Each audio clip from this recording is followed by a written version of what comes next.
Gurmagat Ceann Comhairle, and again, just to apologise on behalf of the Minister for Justice, Mr McEntee, as she can't attend today. And I do welcome the opportunity to speak about this important issue on behalf of the Minister. Again, I want to begin by thanking the committee members, as Chair Deputy Michael Healy-Rae and Vice Chair Deputy Kenny. I think we've spoken about this on a few occasions as the committee was ongoing, and it's really important and comprehensive report on assisted dying. It's the one thing we all face, but we talk so little about how we die, and I think that's the committee has done a really wonderful job of work in preparing this report.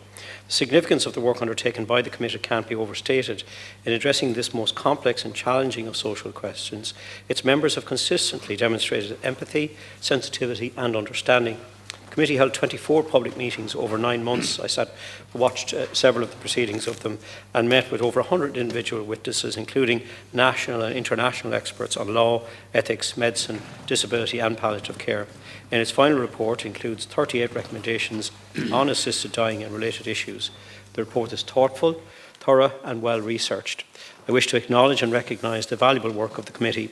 The nature of the committee's work and the content of the recommendations require that we adopt a measured and considered approach in our response.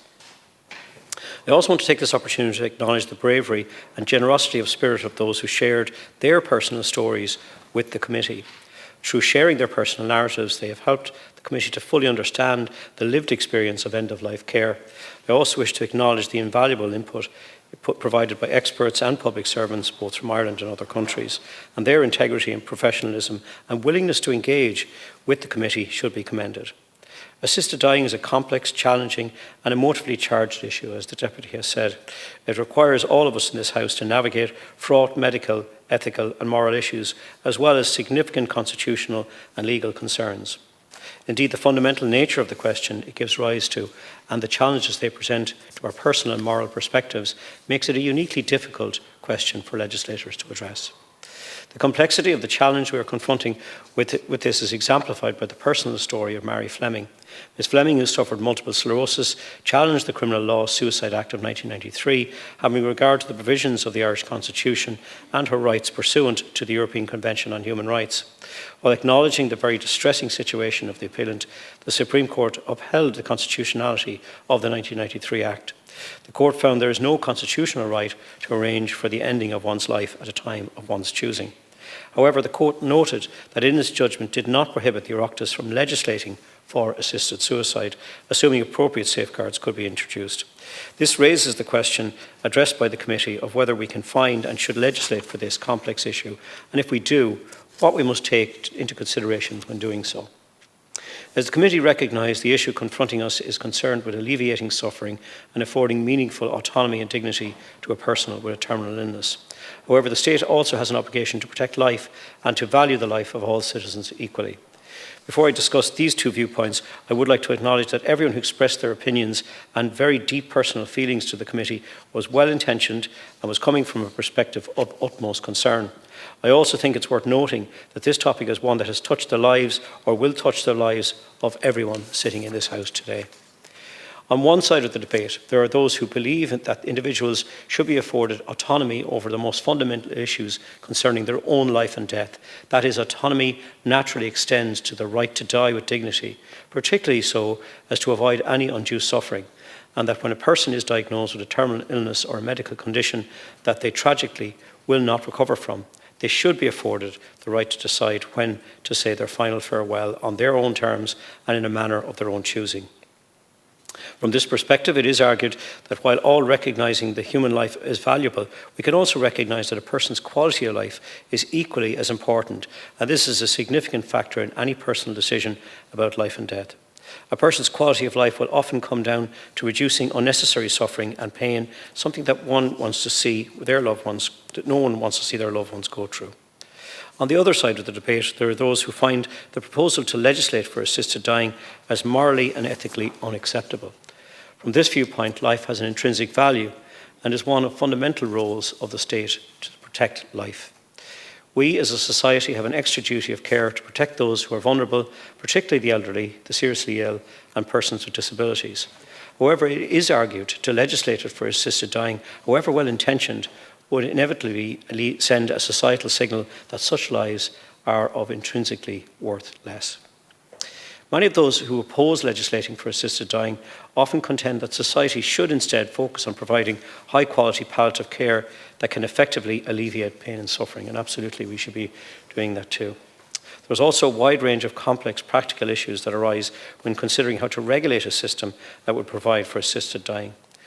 Will the eligibility criteria be too broad or too narrow?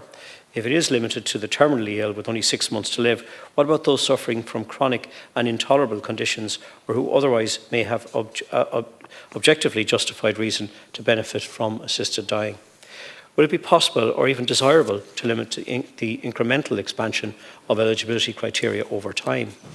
How reliably can we determine prognosis of a terminal illness? If one of the core principles underlying the assisted dying is personal autonomy, can the assessment of capacity be adequately provided for so as to ensure decisions are truly voluntary? Equally, will it be possible to ensure in all cases that a person is not subject to coercion or undue influence by family members or other parties?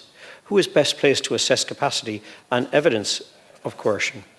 Could legalising assisted dying negatively affect palliative and end-of-life care? In its final report, the committee recommends that the government introduce legislation to allow for assisted dying in certain restricted circumstances and with inclusion of safeguards. The committee's proposal includes strict eligibility criteria. They recommend that only a person diagnosed with a disease, illness or medical condition that is both incurable and irreversible, that is progressive and will cause death within 6 months, or, in the case of a person with a neurodegenerative disease, illness or condition within 12 months and is causing suffering to the person that cannot be relieved in a manner that the person finds tolerable, is eligible to be assessed for assisted dying.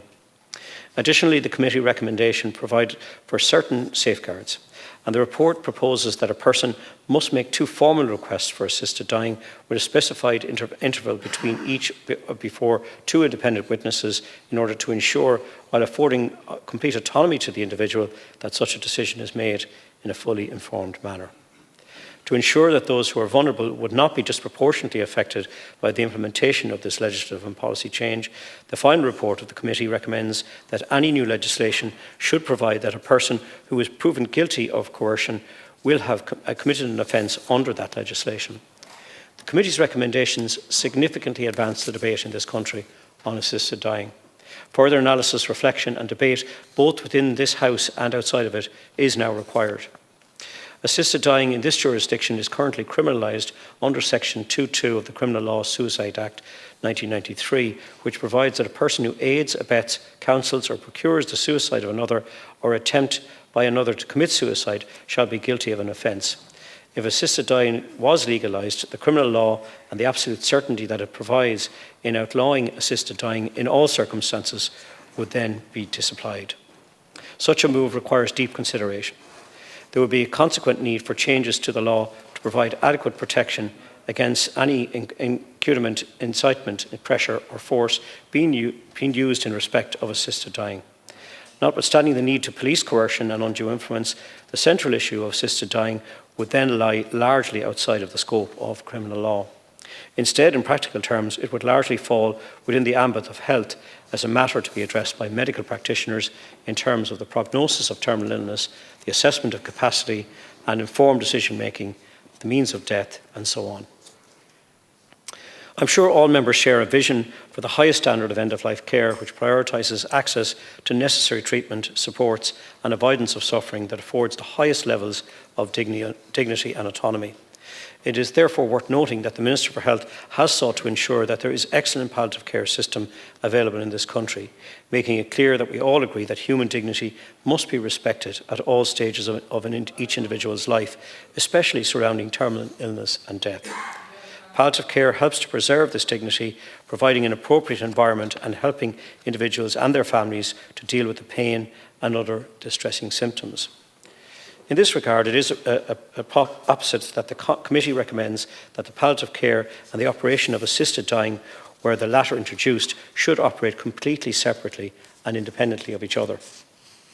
Many people hold strong views and have been and continue to be deeply affected by these issues. I understand that some of those people would like to see change quickly, Unfortunately, there are no easy, quick answers or solutions in this area, and consideration of this report and its recommendations will take time. There are other public and professional bodies that voiced their feelings on the matter to the committee through the course of its work that may now be affected by the committee's recommendations, and I have no doubt that these organisations are also carefully examining the report. The report of the Committee on Assisted Dying is a valuable contribution to the debate on what is a really complex and sensitive issue, and which engenders strong personal feelings on all sides.